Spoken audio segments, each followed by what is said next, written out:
Entonces, ahí mantenga abierta la Biblia. Mientras tanto, yo quiero compartirle alguna cosa que me parece relevante como contexto para poder luego llegar a estos versículos, al versículo número 7, al versículo número 13. Las contiendas en la iglesia pueden deberse a diferentes situaciones.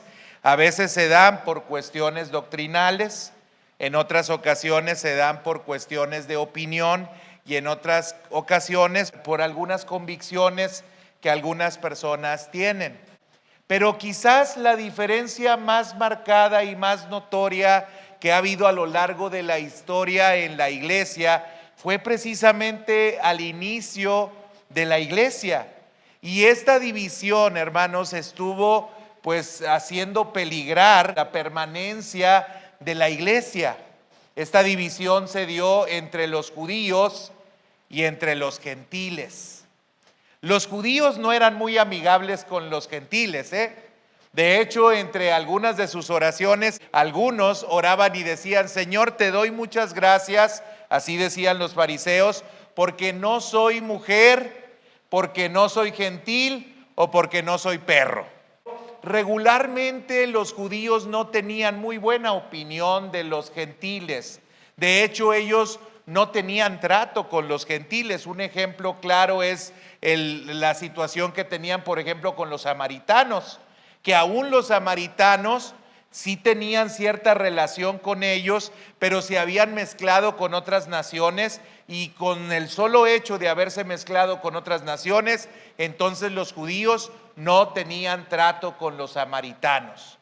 Incluso no podían sentarse a comer con alguna persona que fuera de otra nacionalidad. Tenían muchas dificultades los judíos para aceptar a otras naciones o aceptar a otras personas. Pero los gentiles, hermanos, no cantaban malas rancheras. Los gentiles también no veían bien a los judíos y también les pusieron a los judíos muchos apodos o muchos nombres, y no ellos eran precisamente buenos nombres o buenos apodos.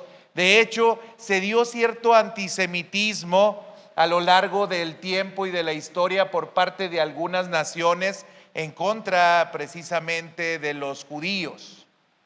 Y esto, hermanos, ocurría justamente cuando el apóstol Pablo estaba escribiendo esta carta.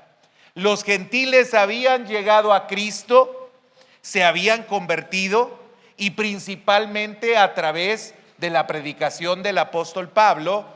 Y obviamente que los judíos, al ver esto, empezaron a tener pues ciertas reservas en cuanto a aceptar a los gentiles y tratar de imponerles a los gentiles, en caso de que fuesen aceptados, pues algunas condiciones que tenían que cumplir para que pudieran ser recibidos en la iglesia. Y esto, como yo ya le he comentado, derivó en un concilio en Jerusalén, que está narrado en Hechos capítulo número 15, debido a que por la predicación del apóstol Pablo había muchas diferencias que tenía Pablo con aquellas personas que eran judías. Él también lo era, pero entendía que había sido llamado a extender el evangelio también a otras personas, y se tuvo que hacer un concilio. Pero esta situación prevaleció, esta situación estuvo ahí presente en la iglesia, y esta división se deja notar en diferentes momentos y en diferentes tiempos. Usted puede leer el libro de los Hechos, o puede incluso leer la carta a los Gálatas, o incluso esta sección que nosotros estamos considerando habla acerca de esta gran división que se estaba dando y esta gran contienda que había entre gentiles y entre judíos. Y saben, hermanos, Dios da la respuesta para evitar la división. Para evitar la división en este caso, o para evitar la división en cualquier otro caso. Y en el año 1600, hermanos, hubo un pastor llamado Jeremiah Burroughs, que él escribió un libro que probablemente se pudo haber perdido, pero gracias a Dios fue recuperado por luego otro predicador llamado Francis Asbury. Y lo interesante es que casi cada siglo se volvía a recuperar o se volvía a imprimir estos o reimprimir este libro, porque regularmente la iglesia volvía a presentar condiciones en las cuales se daba división. Y este libro es muy interesante. Este libro se llama La causa de los males de la iglesia y la cura para el corazón de ella. Y en este libro se señalan 8 causas por las cuales se da la división en la iglesia. Pero también se muestra cuál es la cura que nosotros podemos encontrar para sanar a la iglesia. Hoy, hermanos, al considerar este libro, me pareció interesante de manera introductoria, antes de llegar al versículo 7 y 13, ver algunas de las cosas que generan división, algunas de las cosas que causan división, para que nosotros podamos evitarlas o las podamos identificar, y luego nosotros vayamos a la conclusión que da Pablo en los versículos 7 al 13, para saber cómo Dios puede sanar y cómo Dios puede limpiar el corazón de su iglesia, para evitar que la iglesia se siga dividiendo y siga contendiendo entre sí. Así es que la primera parte voy a hablar de 8 razones por las cuales la iglesia se divide. Sí, algunas de ellas entresacadas de este libro y obviamente fundamentadas con algunos pasajes bíblicos, y luego vamos a cerrar diciendo cuál es la cura para la división. La primera causa por la cual muchas veces la iglesia se divide, hermanos, obedece a asociarnos con personas que son susurradoras. Me refiero, hermanos, a que hay muchas personas que se juntan con algunas otras que les cuentan historias y que hablan mal de aquellas personas de las cuales regularmente se tenía una buena opinión. Y lamentablemente, cuando empezamos a escuchar esas historias y cuando empezamos a escuchar que las personas hablan mal de los otros, antes de que hayamos examinado si esto es verdadero o no es verdadero, el veneno ya se ha introducido por nuestras venas. Y nosotros empezamos entonces ya por lo menos a sospechar si anteriormente teníamos una buena opinión de alguien, que es posible que esta persona no sea tan buena como nosotros considerábamos que en realidad lo fuera. Por eso en la Biblia, hermanos, se nos habla que debemos de tener mucho cuidado acerca de la murmuración. Santiago capítulo número 4, en el versículo número 11, nos dice: hermanos, no murmuréis los unos de los otros. Corintios capítulo número 10, en la primera carta, en los versículos número 9 y versículo número 10, se nos dice que no debemos de murmurar como algunos murmuraron y perecieron por el destructor, haciendo referencia a la experiencia que tuvo Israel cuando estuvo en el desierto. En Filipenses capítulo número 2, el apóstol Pablo, en los versículos 14 al 18, nos dice que debemos de hacerlo todo sin murmuraciones y sin contiendas. Y en Éxodo 16, versos 7 al 8, también se nos dice que Dios oye las murmuraciones que a veces hacemos no solamente contra personas, sino incluso a veces hacemos contra el mismo Dios. Hermanos, uno de los aspectos por los cuales se genera división en la iglesia es porque prestamos nuestros oídos para escuchar algunas cosas malas de las demás personas sin ni siquiera razonar o pensar si estas cosas son verdaderas o no son verdaderas. Abrimos nuestros oídos y escuchamos lo que la otra persona trae en su corazón, y regularmente no trae cosas buenas, porque el hombre bueno del buen tesoro del corazón saca lo bueno, mas el hombre malo del mal tesoro del corazón saca lo malo, porque de la abundancia del corazón habla la boca. Cuando una persona tiene algo malo contra alguien, se va a evidenciar, se va a notar, se va a reflejar, va a ser fácil el que ustedes lo puedan identificar. Hermanos, cuidemos entonces el no escuchar las murmuraciones o los susurros que otras personas hacen respecto a otros que no se encuentran presentes y que no tienen forma en la cual se puedan defender ante las injurias que los demás levantan contra ellos. Tenemos que evitar a toda costa murmurar y hablar solamente de manera directa con las personas sobre cualquier preocupación que nosotros tengamos. Si estás preocupado por la vida espiritual de tu pastor, no murmures de la vida de tu pastor. Mejor acércate con tu pastor y platica con tu pastor para ver esta situación y para considerar si en realidad él está cuidando algún aspecto de su vida o ha descuidado algún aspecto de su vida.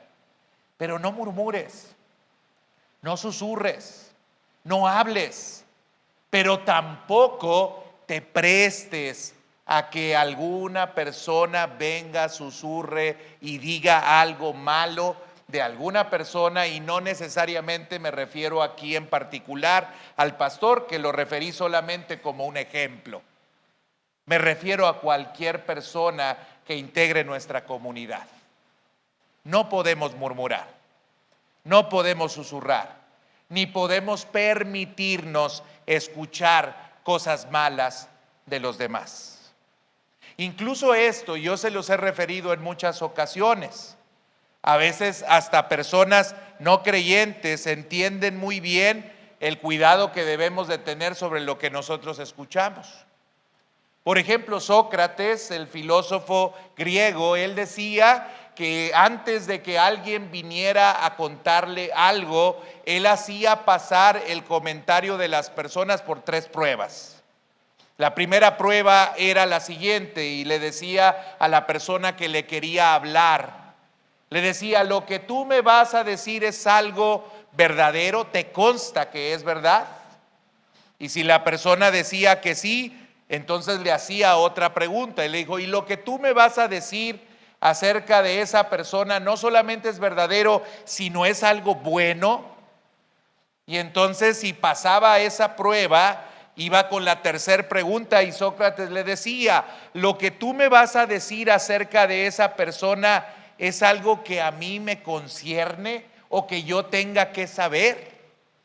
Y si pasaba estas 3 pruebas, entonces le decía: dímelo. Si no pasa estas pruebas, no tengo por qué escuchar lo que tú me tienes que decir. Y hermanos, muy bien haríamos en pasar por este tipo de pruebas los comentarios que las otras personas a veces quieren venir a decirnos de las demás personas. Algo que causa mucha división en la iglesia, y ha causado mucha división en la iglesia, hermanos, es la murmuración o el susurro. Y tenemos que entonces nosotros ser cuidadosos de no prestarnos ni para hablar ni para escuchar mal de alguna persona. La segunda, hermanos, tiene que ver con disputas innecesarias, dice este escritor de este libro que yo les refería. Las disputas innecesarias se dan simplemente como una práctica de aquellos que han adquirido un poco de conocimiento y quieren hacerse de un nombre para ellos mismos. Hay gente que se informa de algo, que conoce de algo, que se hace experto de algo, o que tiene cierta familiaridad con algún tema, o tiene un manejo bastante claro de algún tema, y como quiere de alguna manera cierto protagonismo, entonces ese tema es el único tema del cual habla y es el tema del cual siempre quiere que todos hablen y es el tema al cual le pone atención y quiere que todos le pongan atención. Y si encuentra entonces alguna persona que no tiene el mismo conocimiento que él tiene de ese aspecto, de ese tema que él conoce, entonces buscará la manera de evidenciar que la otra persona no tiene el conocimiento que él tiene, no tiene la habilidad que él tiene, ni tiene la pericia que él tiene. Si eres bueno en la administración, entonces empezarás a hablar y empezarás a decir que la otra persona no lo es. Habrás o darás a conocer que tú sí tienes una habilidad que el otro no tiene y tratarás de acentuar el que el otro está mal y que tú sí estás bien porque conoces ese tema y lo conoces bastante bien. Algo que divide mucho, hermanos, es esta clase de disputas innecesarias, y son innecesarias porque lo único que muestran es el orgullo de las personas.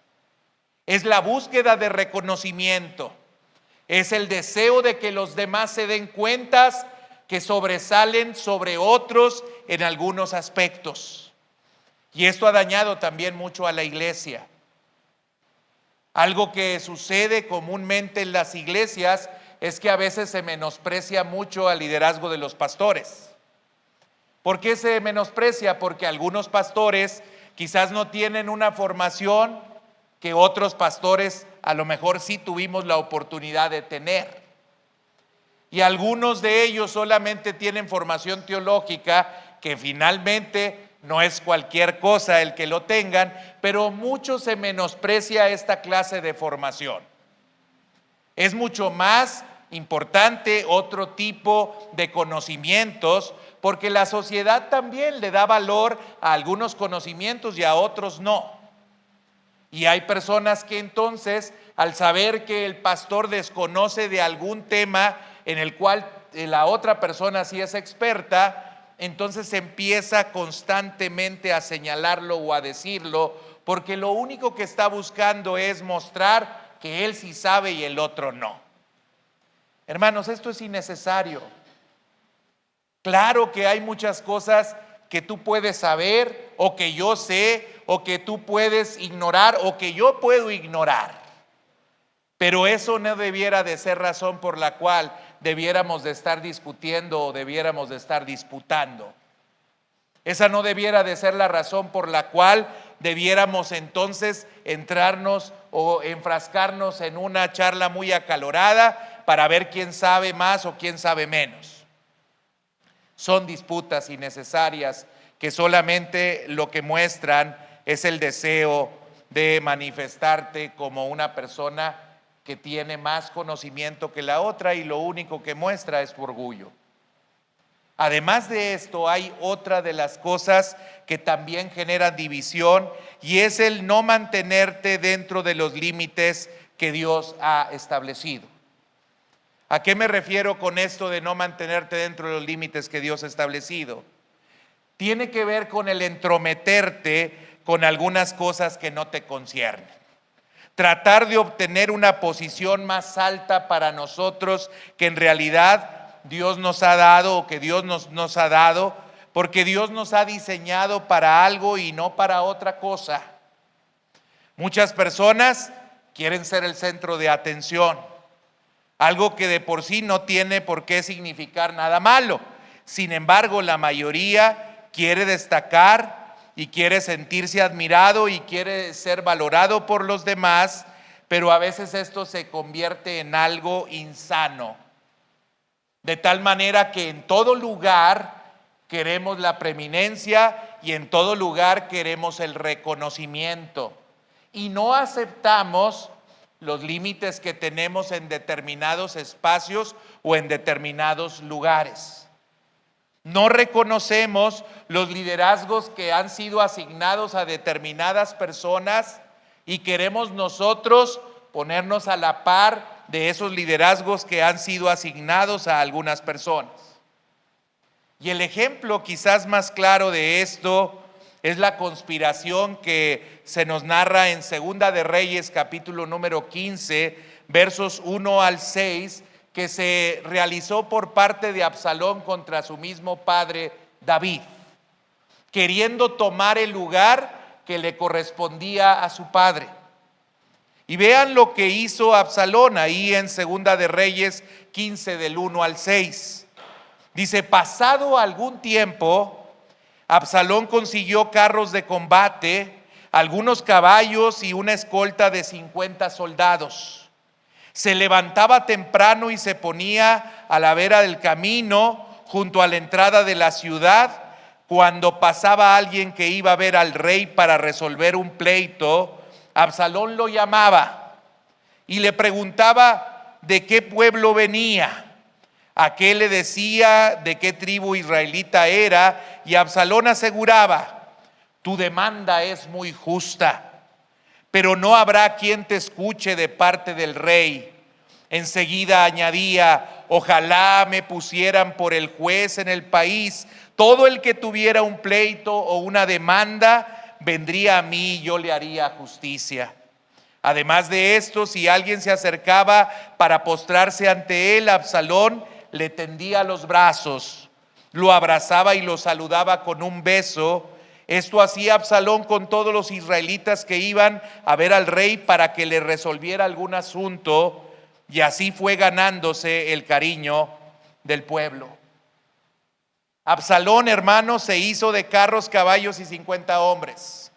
Absalón se posicionaba junto al camino que iba a la puerta del rey para atender algo que él no tenía que atender. Llamaba a los que tenían pleitos y les decía que no tenían forma en que ellos fueran escuchados por parte del rey. Y también añadía que si él fuera juez, todas las cosas serían diferentes. Abrazaba y besaba a aquellos que se querían postrar para ganárselos y para mostrar aparentemente sencillez, y así era como él se robaba el corazón del pueblo de Israel hasta que la conspiración se hizo grande. Así, hermanos, se inician muchas divisiones. No sabemos cuáles son nuestros límites. No entendemos que Dios ha establecido a determinadas personas para que hagan algunas funciones y para que hagan algunas cosas. No respetamos la autoridad que Dios ha establecido y por lo tanto entonces empezamos a generar división en medio del pueblo o en medio de la iglesia. Otra manera en la cual se da la división, hermanos, es propagando informes malvados. Estos informes lo que busca es que generen, que fomentan y que difundan, aunque no sean verídicos, algunas diferencias, y que de alguna manera la gente se quede con algo, que aunque no sea verdadero, finalmente haga que la opinión de las otras personas cambien con respecto a la otra persona. Es decir, la calumnia y la mentira. Como decía el expresidente López Obrador, si no mancha, por lo menos tizna. Y así pasa. Hay gente que maliciosamente solamente lanza improperios, habla de manera negativa, señala cosas de los demás y lo hace con toda la intención de que las otras personas empiecen a tener una mala opinión del otro. No les interesa si esto es verdadero o no. Lo importante es desacreditar, lo importante es manchar, lo importante es afectar o dañar a esta persona. Yo quiero decirte una cosa, hermano: si no tienes nada bueno que decir de alguna persona, yo te recomendaría que mejor te quedaras callado. Hablar mal de los demás lo único que produce es discordia y dolor. Hablar mal de los demás manifiesta, como decíamos hace un momento, la condición de nuestro corazón, y lo que debiéramos de optar nosotros por hacer siempre, hermanos, es manifestar bondad a través de nuestras palabras y silencio cuando sea necesario. Hermanos, no hablemos mal de los demás. Incluso no hablemos mal de los demás aun cuando ellos están presentes. Seamos misericordiosos. Hay un buen canto muy bonito de un compositor cristiano o músico cristiano que se llama Callar de Amor, y habla acerca de la relación entre la pareja y de cómo muchas veces discutimos por tonterías y a veces decimos cosas que no tendríamos por qué decir, cuando lo mejor que podríamos hacer es simplemente callar por el amor que tenemos a la otra persona.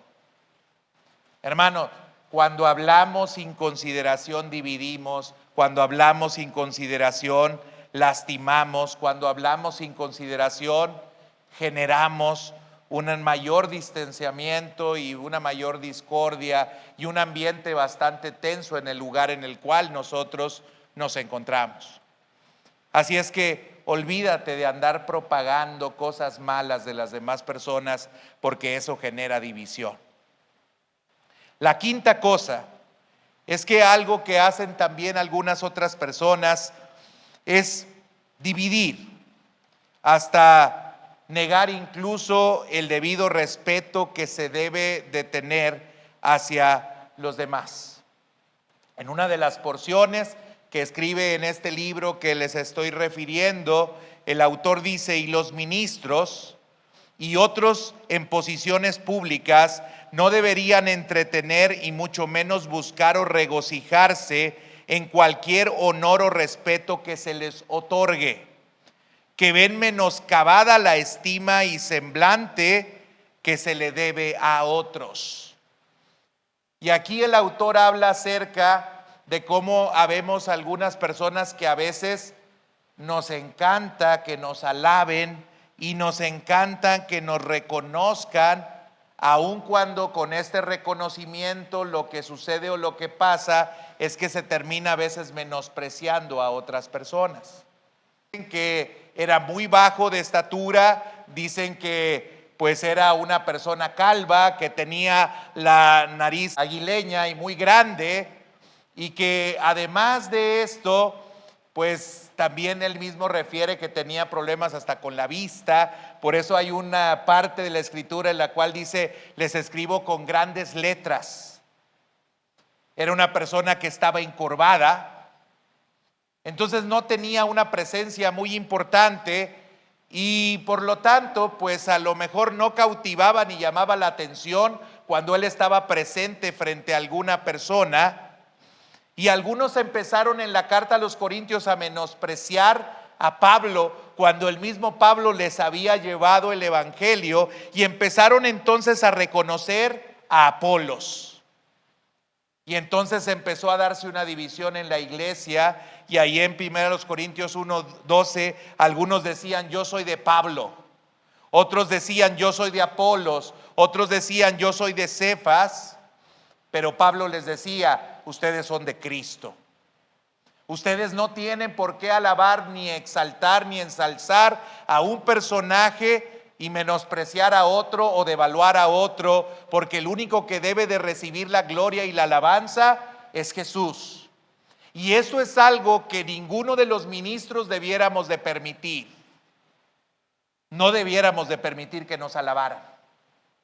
No debiéramos de permitir que los demás nos dieran a conocer su opinión sobre nosotros, sobre todo cuando esta es positiva, ni sobre todo que la difundieran entre los demás. Algo que ha dividido mucho a la iglesia es que siguen habiendo personajes a los cuales se exalta mucho y hay otros a los cuales de plano ni se les considera. Y esto, hermanos, genera partidos, y esto genera división también en la iglesia.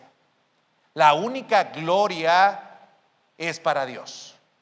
Toda la gloria, toda la alabanza, todo el reconocimiento debe de ser solamente para Dios. No debemos de ser partidarios de determinado predicador o de otro predicador o de una denominación o de otra denominación, porque la gloria solamente es de Dios y para Dios. No debemos de levantarnos levantar ningún nicho o erigir ningún nicho para nadie. El único que merece alabanza, gloria y reconocimiento es nuestro Dios. Y cuando no lo hacemos así, hermanos, empezamos a generar división. Cuidado con que nos permitamos esto.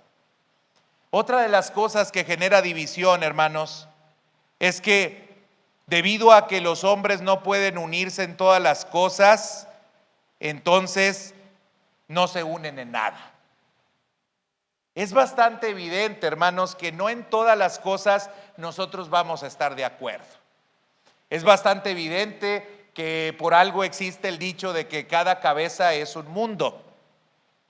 Y dependiendo de los contextos en los cuales hemos sido formados, dependiendo de la educación que hemos recibido, dependiendo también de la edad que nosotros tenemos, pues de alguna manera eso va condicionando y va estructurando la manera en la cual nosotros pensamos respecto a determinados temas o de determinados asuntos.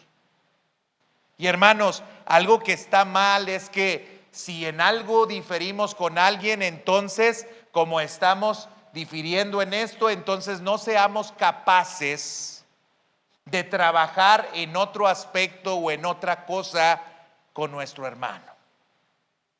Y pasa a veces muy comúnmente, sobre todo en el trabajo que se trata de hacer coordinando, por ejemplo, a las iglesias.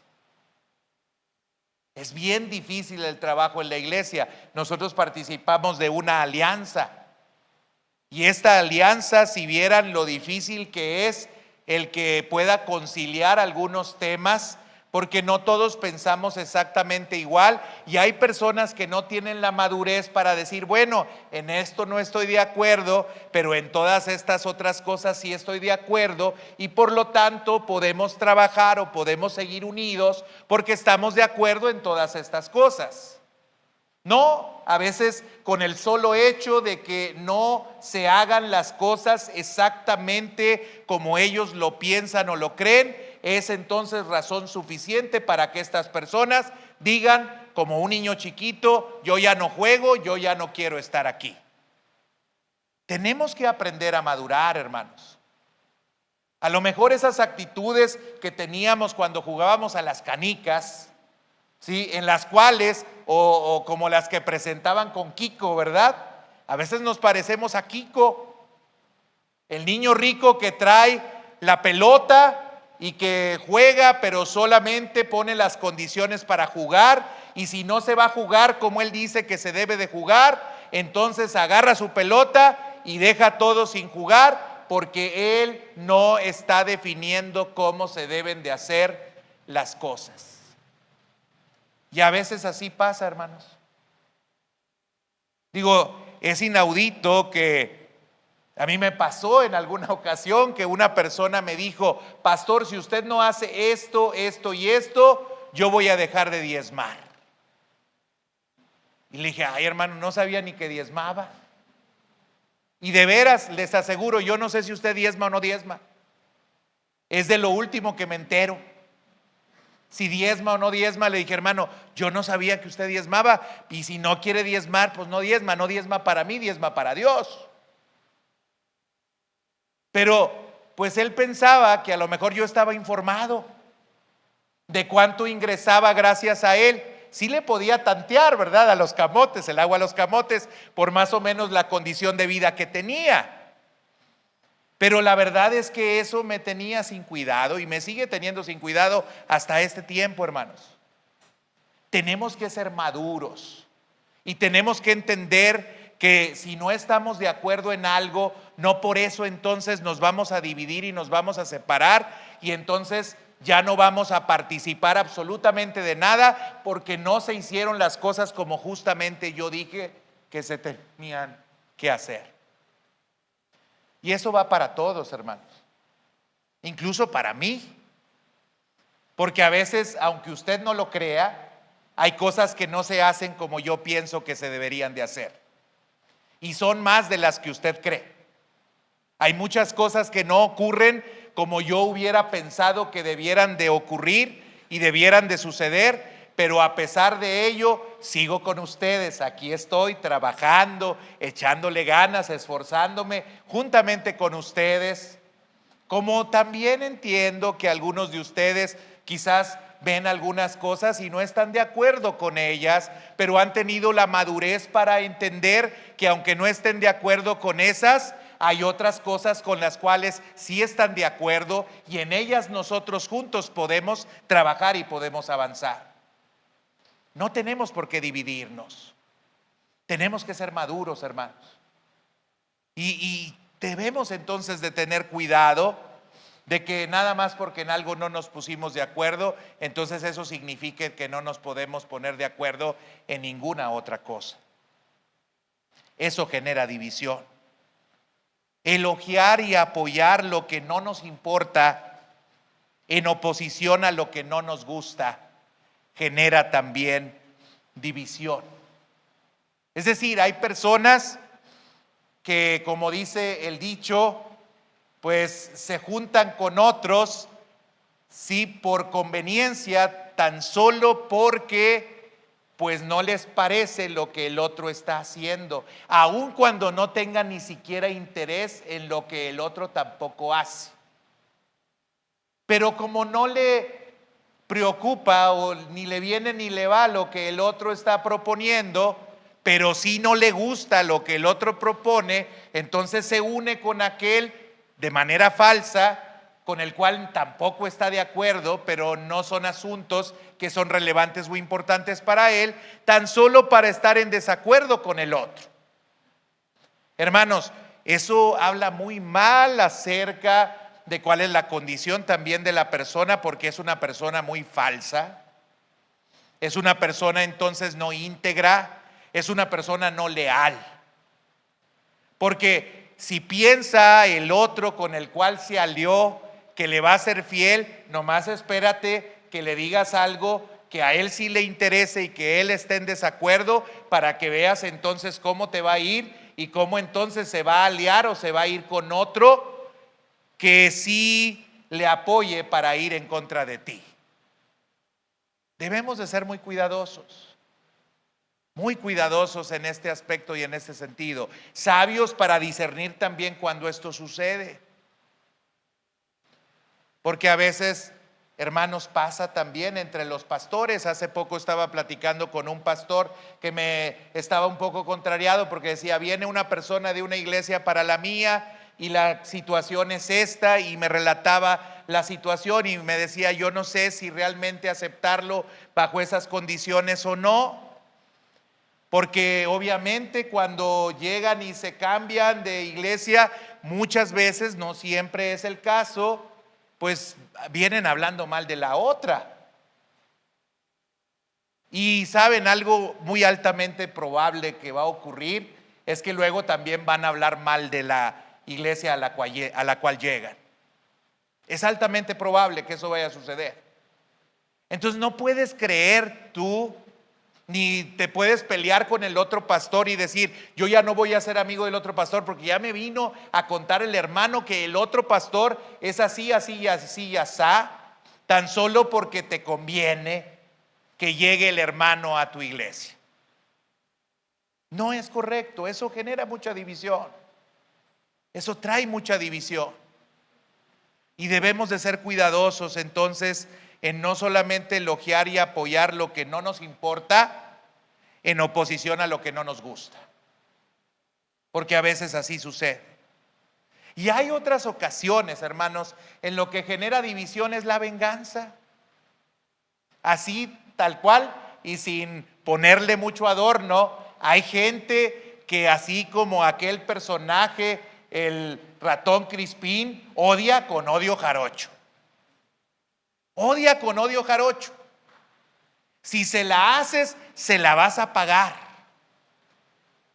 A mí hay personas que me han dicho así, que me han dicho, pero me las vas a pagar. Yo tan buena gente que soy, hermano. Digo, ¿qué le puedo pagar al otro si soy tan lindo y tan hermoso? Pero hay gente que me ha llegado a decir así: ¿me las vas a pagar? Y hermanos, la división se da muchas veces cuando hay ese resentimiento, cuando hay esa amargura, cuando hay ese enojo no resuelto, cuando la persona ha permitido que se albergue en él y que se enraice esa amargura. Por eso también Pablo en alguna otra de sus cartas hablaba acerca de que cuidemos que no nazca en nosotros o permanezca en nosotros o vaya a enraizarse en nosotros la amargura, porque la amargura contamina mucho. Y hay muchas ocasiones en las cuales la iglesia se ha visto golpeada debido a la amargura de algunas personas que son vengativas, que dicen: así no se van a quedar las cosas. Hay gente que trabaja por años, hermanos, por años. Así de malas está la condición del corazón de algunas personas. Por años haciendo trabajo, desgastando hasta lograr que las cosas se den y se logren. He conocido personas que se han ido de esta iglesia, que durante años llaman por teléfono a personas de la iglesia, buscan a personas de la iglesia, tratan de, en toda oportunidad que ven a alguna persona de la iglesia, de invitarlo que se vaya a la otra iglesia donde ella está. Hace poco, un líder de la iglesia muy cercano a mí recibió una invitación para irse a otra iglesia así, porque ya hace muchos años estuvo en esta iglesia y se quedó enojada conmigo y todavía trae este enojo contra mí, de tal manera que le dijo al otro: ¿qué haces allí? ¿Qué estás haciendo allí? Ahí no hay lo que tú necesitas, ahí no vas a encontrar lo que tú requieres, acá está mejor. Qué triste es que la venganza sea un motivo por el cual se genera la división en la iglesia. Y lo peor del caso es que a veces hay personas que sí escuchan eso. Hay personas que siguen en convivencia con personas que así piensan y que así constantemente hablan acerca de la iglesia de Dios, acerca de aquellas personas a las cuales Dios les ha puesto en un lugar para desarrollar un trabajo. No tienen temor de Dios. Hermanos, cuidado, porque estas cosas generan división. Pero ¿cómo podemos sanar la división? Ahora sí vamos a la carta a los Romanos, al capítulo número 15, y vamos al verso 7 al 13. Romanos 15 del 7 al 13. Vean lo que dice: por tanto, recibíos los unos a los otros como también Cristo nos recibió, para gloria de Dios.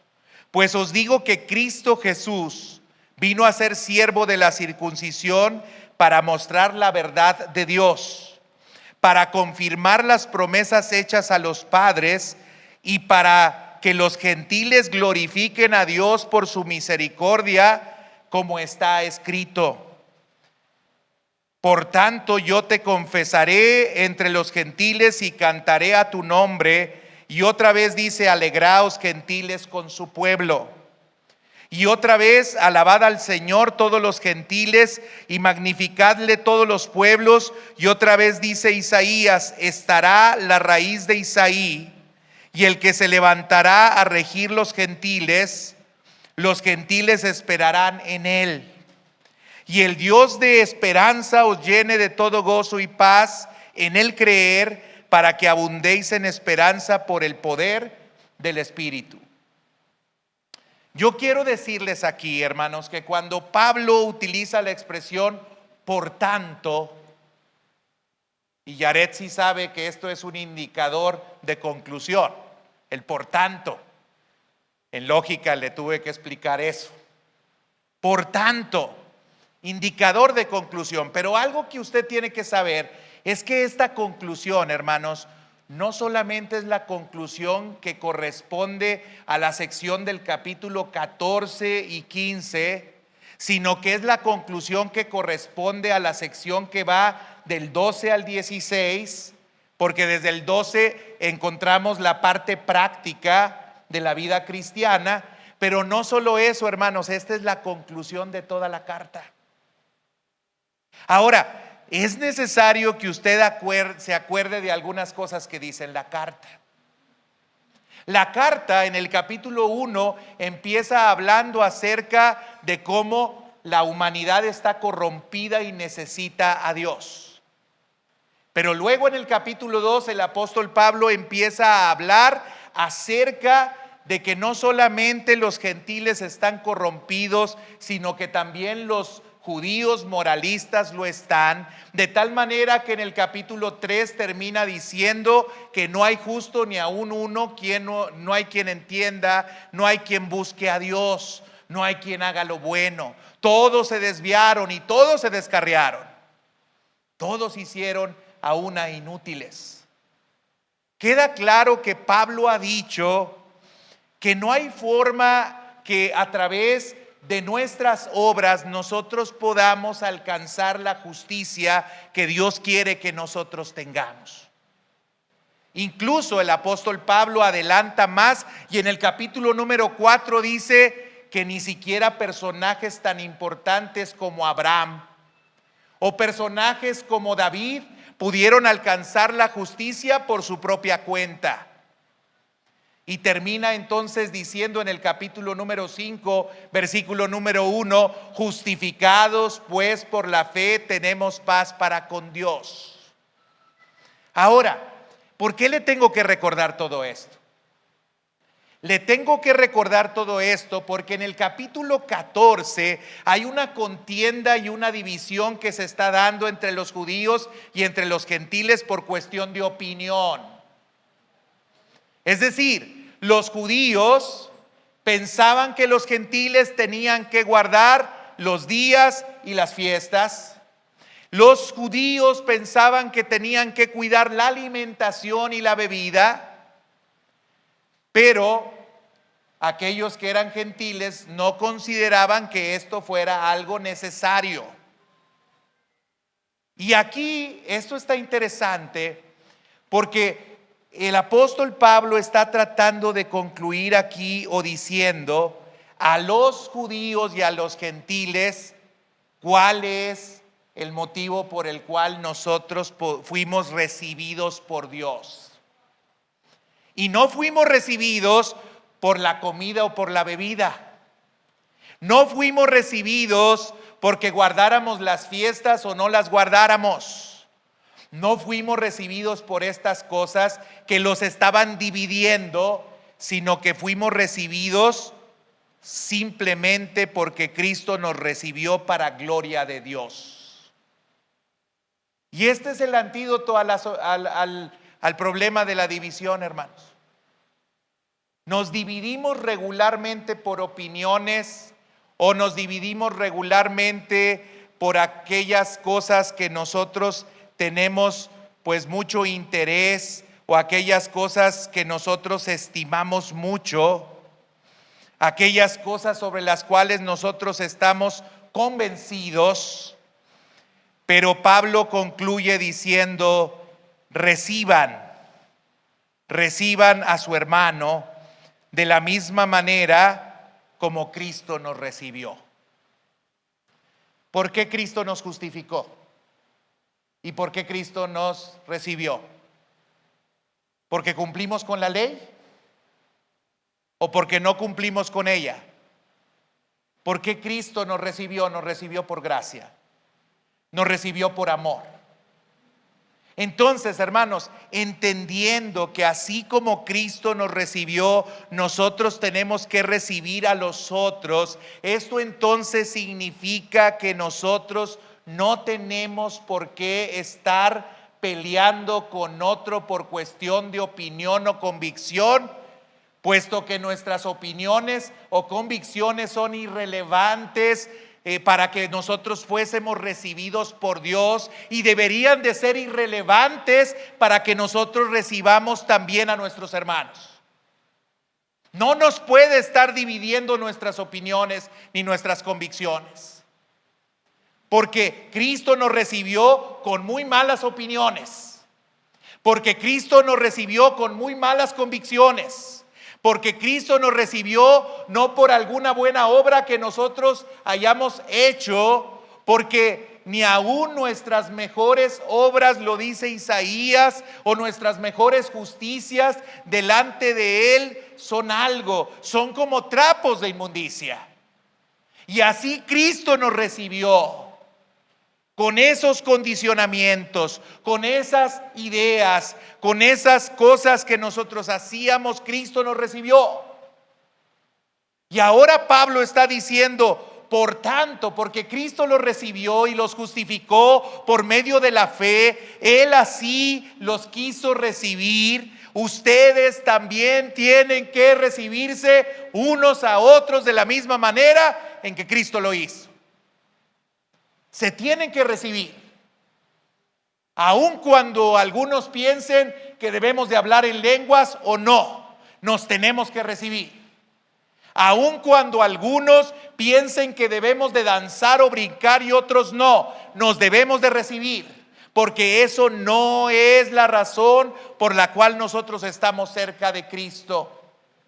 Aun cuando algunos piensen que debemos de traer falda o no larga, aun cuando algunos piensen que debemos de traer saco o traje completo a la iglesia o no, aun cuando algunos piensen que pueden tomar una copa sin emborracharse y otros piensen que no, nos tenemos que recibir los unos a los otros, así como Cristo nos recibió. Pablo está diciendo que Cristo lo hizo para gloria de Dios, y entonces nosotros no somos nadie para que nosotros no recibamos tampoco a nuestros hermanos. Cristo vino a ser siervo de la circuncisión, dice Pablo. Pregunto yo, ¿Jesucristo necesitaba hacerse hombre? ¿Jesucristo necesitaba ser circuncidado al 8º día? ¿Jesucristo necesitaba el tener que ser bautizado? Incluso hasta el mismo Juan el Bautista le dijo: yo no soy digno. Y el mismo Jesús le responde, dice: pues conviene que lo hagamos. Jesús se hizo circuncisión y vino a cumplir la ley. Y la pregunta es: ¿tendría por qué haberlo hecho? No tenía por qué hacerlo, pero lo hizo, y lo hizo para mostrar la verdad de Dios y para confirmar las promesas que le había hecho a los judíos. Dios pudo no hacerlo, Cristo pudo no hacerlo, pero a pesar de eso lo hizo por los judíos. Pero también algo que dice es: no solamente lo hice para que se cumplieran las promesas, no solamente lo hice para mostrar la verdad de Dios, sino que lo hice para que los gentiles glorifiquen a Dios por su misericordia, como está escrito, y cita varios pasajes. Pablo está concluyendo y está diciendo que Jesús vino tanto por los judíos y por los gentiles, y que no tendrían por qué estar contendiendo ni peleando por cuestiones de opiniones respecto a si el judaísmo se debiera de vivir tal cual como había sido dado, o si no, o si los gentiles se debieran de incorporar a las prácticas de los judíos o no. Eso no era importante, porque Cristo había venido tanto por unos como por los otros. Y esta es la conclusión, hermanos. Cristo vino por aquel que piensa que debemos de tener luces aquí en la iglesia y por aquellos que piensan que no. Cristo vino por aquellos que brincan y saltan y por aquellos que no. Cristo vino por aquellos que hablan en lenguas y por aquellos que no. Cristo vino por todos, con las opiniones tan diversas que estos tengan. Cristo vino por todos. Y por eso la iglesia no debiera de estar tan dividida como lo está.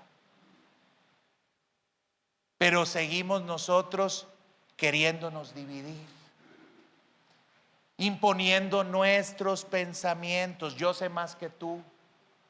Yo entiendo mejor las cosas que tú. Yo sé cómo se deben de hacer las cosas y tú no.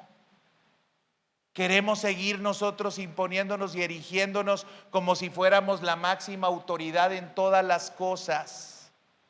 Y por eso seguimos dividiéndonos y conflictuándonos unos con otros. Pablo refiere enseguida 4 versículos bíblicos. Esos 4 versículos pertenecían a 3 secciones en la que dividían los judíos a los escritos. Nosotros tenemos otra clasificación de los libros, pero ellos lo dividían en 3. Y él toma referencia de las 3 divisiones y deja en claro que los gentiles también cantarían el nombre de Dios. Deja en claro que los gentiles alabarían al Señor. Deja en claro que todos los pueblos magnificarían el nombre de Dios. Deja en claro que se levantaría la raíz de Isaí para regir no solamente a los judíos, sino para regir también a los gentiles. Cierra Pablo esta sección diciendo: yo no sé por qué hacen tanto relajo y se andan peleando por cada cosa. Lo que deberíamos de hacer como cristianos es bajarle varias rayitas de intensidad a la idea de que nosotros somos la última coca en el desierto o que somos el último vaso en el desierto. Debiéramos de entender que entre nosotros no hay ni uno bueno, no hay ni uno que entienda, no hay uno que haya buscado a Dios, no hay ni siquiera uno. Debiéramos de entender que la iniciativa la tomó Dios y que lo único que necesitamos es entender que por gracia nosotros estamos aquí. Por gracia. No porque sé más Biblia, por gracia. No porque predico con elocuencia, por gracia. No porque fui a X o cual lugar a estudiar, por gracia. No porque poseo tal o cual bien, es por gracia. Todos estamos aquí por gracia y por lo tanto no tenemos por qué mirar al otro como inferior. Todos estamos aquí por gracia y por lo tanto no tenemos por qué juzgar al otro pensando que nosotros estamos bien y el otro está mal. Pablo concluye lo que tenía que concluir y está siendo congruente con lo que había expuesto a lo largo de toda la carta. Hermanos, tenemos que aprender a recibirnos, a aceptarnos, a amarnos. Tenemos que aprender a caminar juntos, tenemos que aprender a trabajar juntos, tenemos que aprender a sobrellevar las cargas los unos de los otros. Tenemos que aprender a tolerarnos los unos a los otros. Tenemos que aprender todo eso porque por gracia todos nosotros estamos aquí. Así que si tú piensas que esta iglesia no te merece, yo te diría, más bien tú no mereces esta iglesia, porque esta iglesia es la iglesia de Cristo. Esta iglesia es la iglesia de Cristo, gloriosa, sin mancha, sin contaminación, sin arruga. Esta es la iglesia de Cristo. Así es que si sigues pensando que nos haces un favor por estar aquí, el favor te lo ha hecho Dios, por gracia estás aquí. Y debieras disponer tu vida entera para servir a aquel que de gracia te ha dado todo y aquel que de gracia te ha salvado y te ha perdonado. En lugar de andar juzgando si te parece cómo lo hacen, si lo hicieron bien o lo hicieron mal, pues ¿quién te dijo que lo hacen para ti? ¿Y quién te erigió como juez a ti? ¿Quién? Recibámonos unos a otros. ¿Cuál es el problema que tienes para aceptar a tu hermano?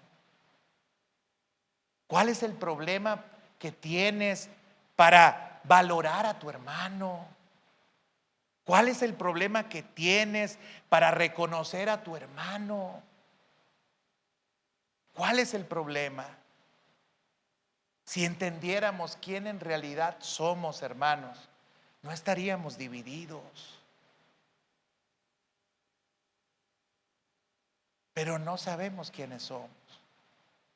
No nos acordamos de dónde Dios nos sacó. No reconocemos la necesidad tan grande que nosotros tenemos de Él. Y seguimos creyendo que nosotros somos los amos del universo. Y seguimos creyendo que nosotros somos la medida de todas las cosas. Y seguimos creyendo que somos los portadores de la verdad absoluta. Y eso nos divide y nos hace mucho mal. Y no solamente en la iglesia, en todos los contextos. La familia dividida. Porque quiero imponer mi opinión sobre la opinión de mi esposo o mi opinión sobre la opinión de mi esposa. La familia dividida, porque los hijos no quieren someterse a los padres ni sujetarse a los padres, porque piensan que a los padres les falta sabiduría.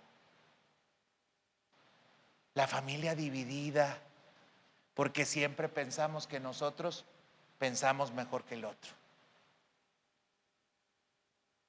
Y se nos olvida las recomendaciones que en muchas cartas el apóstol Pablo nos dio, incluso esta: no mirando cada uno por lo suyo propio.